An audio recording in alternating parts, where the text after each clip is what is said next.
नफ्स क्या है? क्या हमारा सबसे बड़ा दुश्मन शैतान है या हमारा नफ्स? अस्सलाम वालेकुम, welcome to my YouTube channel Noor Shafaq. आज की इस वीडियो में हम जानेंगे नफ्स क्या है।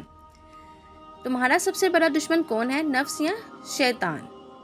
अगर मैं आपसे पूछूं कि आपका सबसे बड़ा दुश्मन कौन है, शायद हम सब के दिमाग में एक ही सवाल का जवाब आएगा कि शैतान। लेकिन कुरान हमें बताता है कि एक दुश्मन ऐसा भी है जो हर वक्त हमारे साथ रहता है, वो है नफ्स। अब यहाँ सवाल ये आता है, नफ्स क्या है?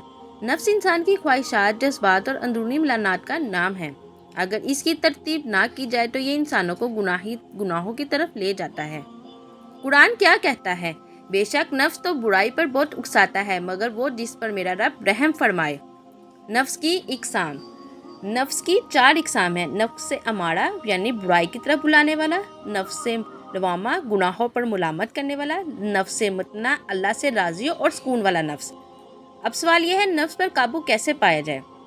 5 वक्त की नमाज पढ़कर, कुरान की तिलावत करके, जिक्र इलाही से, रोज़ा रखकर, गुनाहों से तौबा और नेक अमल कर हम अपने नफ्स पर काबू पा सकते हैं। सोचिए, क्या हम अपने नफ्स को चला रहे हैं या हमारा नफ्स हमें चला रहा है? आज अपने नफ्स का मुहासबा करें, क्योंकि कामयाब वही है जिसने अपने नफ्स को पाक किया। वीडियो अच्छी लगी हो तो चैनल को सब्सक्राइब करें, वीडियो को लाइक करें। जज़ाकल्लाह।